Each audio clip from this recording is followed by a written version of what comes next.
ఏమంటే ఇంకో చివరి దాన్ని ప్రశ్న ఒకటి తగ్గించాలంటే అడుగుతాను. ఏంటంటే ప్రభుత్వం పెద్ద గ్రామ వార్డు స్థాయిలో సచివాలయాలకు సంబంధించిన బదిలీల మీద విపరీతమైన విమర్శలు, విపరీతమైన ఆరోపణలు వచ్చాయి. దీన్ని ఎలా చూడాలి? దీంట్లో నిజానికి జరిగింది ఏంటి? ఖచ్చితంగా సార్. ఇప్పుడు గ్రామ వార్డు సచివాలయ ఉద్యోగులు ఏర్పడినప్పుడు 1,30,000 మంది తీసుకున్నారు. 1,20,000 నుంచి 1,30,000 మంది వరకు ఒకేసారి రిక్రూట్ చేశారు. హ్మ్. అప్పుడు రిక్రూట్ చేసినప్పుడు అప్పుడు అంతమందికి పోస్టింగ్ ఇచ్చినప్పుడు ఎక్కడ ఎలాంటి ఇబ్బంది రాలే. ప్లస్ ఆ రోజు వాళ్ళు కౌన్సిలింగ్ ఇచ్చారు. వాళ్ళు కోరుకునే ప్లేస్ లో వాళ్ళకి ఇచ్చిండ్రు. హ్మ్. ఎక్కడ పొలిటికల్ ఇన్ఫ్లుయెన్స్ అంటే జరిగిండొచ్చేమో అక్కడ. అప్పుడు కూడా అక్కడక్కడ ఒకటేరా ఒక 10%, 20% ఎప్పుడు ఉంటాయి సార్. దాన్ని మనం కాదనలేము, జరుగుతూ ఉంటాయి. హ్మ్. కానీ ప్రతి ట్రాన్స్ఫర్ వాళ్ళు చెప్పినట్టే జరగాలంటే అది ఉద్యోగులు ఎంత ఇబ్బంది పడతారు. హ్మ్.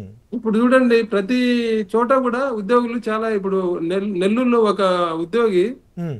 ఆ, దాదాపు 10 రోజుల నుంచి నిరాహార దీక్ష చేస్తున్నాడు. ఎందుకని? అతనికి కౌన్సిలింగ్ లో ముందు ఒక ప్లేస్ ఇచ్చిండ్రు.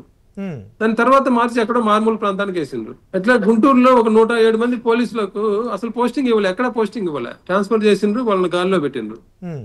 ఇంత గందరగోళం ఎందుకు జరుగుతుంది హ్మ్. అంటే, ఇంత చిన్న గ్రామ వార్డు సచివాలయ ఉద్యోగులు చాలా చిన్న ఉద్యోగులు. అంత హ్మ్. చిన్న ఉద్యోగుల బదిలీలో కూడా ఇంత ఒత్తిడి, ఇంత రాజకీయ జోక్యం అయితే ఉద్యోగులు ఎట్లా పని చేస్తారు చెప్పండి, మీరు చెప్పండి. సో ఇంకా ఉద్యోగులు వీటన్నిటికి కూడా ఫ్రీగా రాజకీయ కారణాలే ఉన్నాయంటారా వీటన్నిటి వెనక?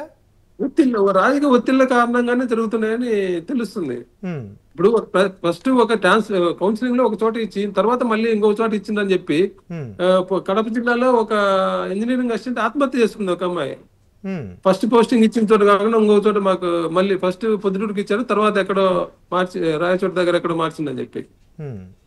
ఇంత చిన్న ఉద్యోగుల బదిలీల విషయంలో ఇంత ఒత్తిడి అయితే ఉద్యోగులు ఎట్లా ఫేస్ చేయగలరు చెప్పండి.